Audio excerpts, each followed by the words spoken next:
Hi mga Cher! This is me, Cher Enan Motovlog. Today's vlog, sasagutin natin yung mga katanungan ng mga riders. At tutulungan din natin yung mga nagbabalak kumuha ng motor mga Cher. Ano ba yung pag-uusapan natin mga Cher? Kung ano ang pagkakaiba ng semi-manual transmission at manual transmission mga Cher. Ikaw, alam mo na ba ang pagkakaiba nila? Kung hindi pa mga Cher, panoorin mo tong video na to hanggang dulo. At mga Cher, subscribe ka na rin para maging Cher na kita at pindutin mo rin yung notification bell para updated ka sa mga new upload videos ko mga Cher. Tara, start na tayo! Oops! Bago yan, pasok muna natin ang intro. 5, 4, 3, 2, 1, 0.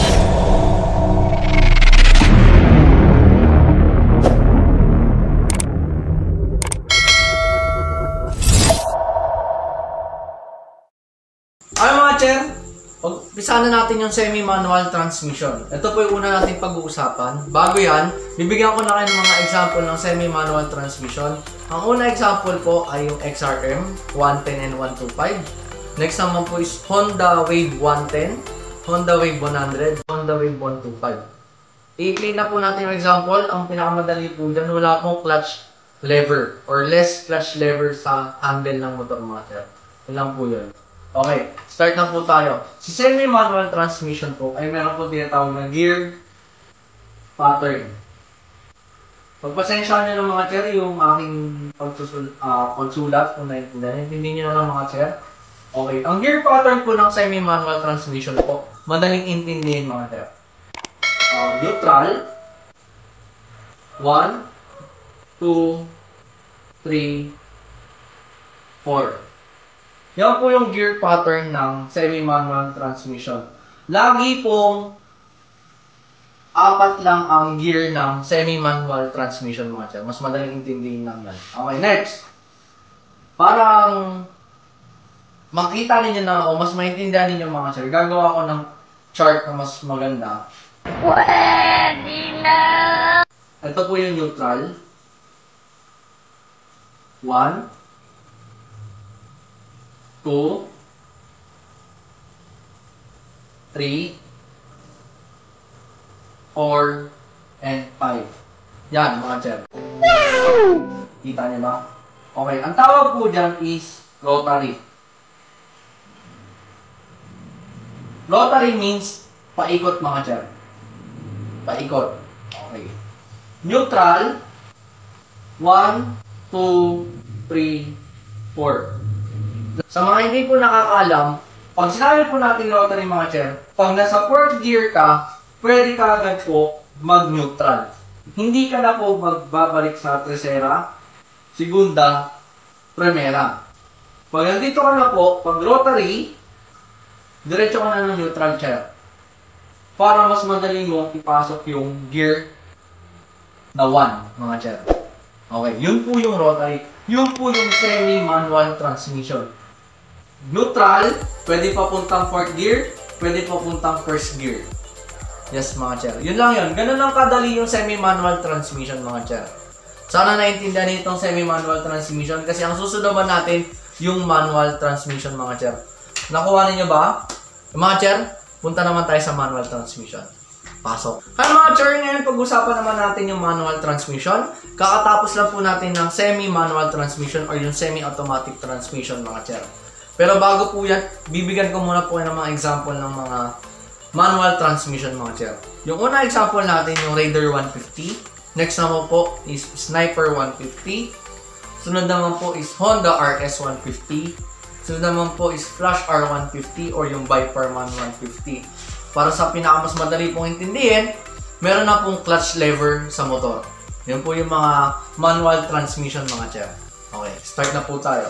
Si manual transmission mga Cher, meron din po agad na gear pattern. Pero, meron po 2 types na gear pattern. Ituturo ko muna po yung pinakamadali mga Cher. Ang gear pattern po ng manual transmission, ang uri ng manual transmission, yung neutral, 1, 2, 3, 4, 5 mga Cher. Yan po yung isang uri ng gear pattern ng manual transmission. Na example po niyan yung TMX and Barako. Pero ang Barako po, ang alam ko, hanggang 4th gear lang po. At ang TMX is 5 gear. 5 gear mga tiyan. Okay. Ano ba ang pagkakaiba nila? Same lang sila ng gear pattern ng semi-manual transmission. Pero ang pagkakaiba nila mga tiyan, hindi po rotary. Okay, di ba? Mas madali pong intindihin. Ibig sabihin, mag-start ka sa neutral, papuntang primera, papuntang segunda, papuntang tercera, papuntang 4th gear, and papuntang pong 5th gear mga tiyan. No? Nag-loading si Char ay nandun. Okay. Hindi po siya rotary, di ba sabi ko po? Ibig sabihin, kung pupunta ka ng neutral, ibig sabihin, bababa ka, dadaanan mo ulit ang kwarta, tercera, segunda, primera, papuntang neutral. Hindi po siya rotary na pwede ko po agad dumiretso ng neutral. Ayun po yung manual transmission. Naintindihan niyo po. Ulitin ko, ang manual transmission ay may dalawang uri. Okay, ito po yung unang uri. Next, second type. Ito po yung madalas na nagagamit natin or nakikita natin sa mga underbone na motor. Ito po yung primera, neutral, segunda, tercera, kwarta, quinta, sixta. Sa mga chair. Yun nga pala mga chair, yung Flash R150 sa mga nagtatanong po, hanggang 5th gear lang po hindi po siya sixta mga chair. Okay. Okay, ang manual transmission, hindi po rotary. Ibig sabihin, ito pong pangalawang uri ng gear pattern ng manual transmission, hindi talaga po rotary. Okay. Kung napapansin nyo po, primera at segunda, nasa kalagitnaan nila ang neutral. Yan. Mga tiyan. Neutral yan. Hindi po katulad nitong unang uri ng manual transmission na nasa unahan yung neutral. Okay, paano yan, Chair? Isipin na lang natin ito yung cambio sa paa. Itong whiteboard marker ko. Pag naka-neutral ka, pag tinapakan mo yung unahan ng cambio ng motor, diretso siya ng primera, mga Chair.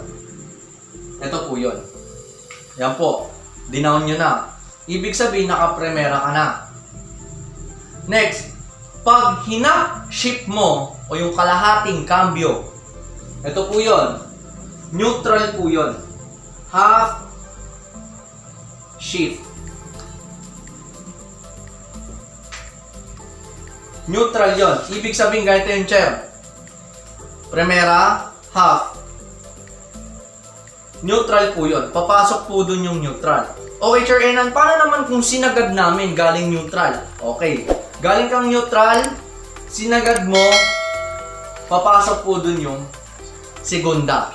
Hanggang paangat ka ng paangat, hanggang makaabot ka ng sixta o yung 6th gear, mga Chair. Okay, Chair, paano ka magbabawas? Ang bawas po is pababa. 6, 5, 4, 3, 2, 1. Sagad. Same pa din po. Ngayon, galing ka pa rin 2. Hindi ka nagsagad ng 1. Half shift lang po, pababa. Papasok na po dun yung neutral, mga Chair. Ganun po yung manual transmission. For short, hindi po rotary ang manual transmission. Lagi kang bumabalik sa inumpisahan mo. Hindi ka nagja-jump katulad ng semi-manual transmission na galing ka ng kwarta, pag nagdagdag ka ulit, pupunta ka ng neutral.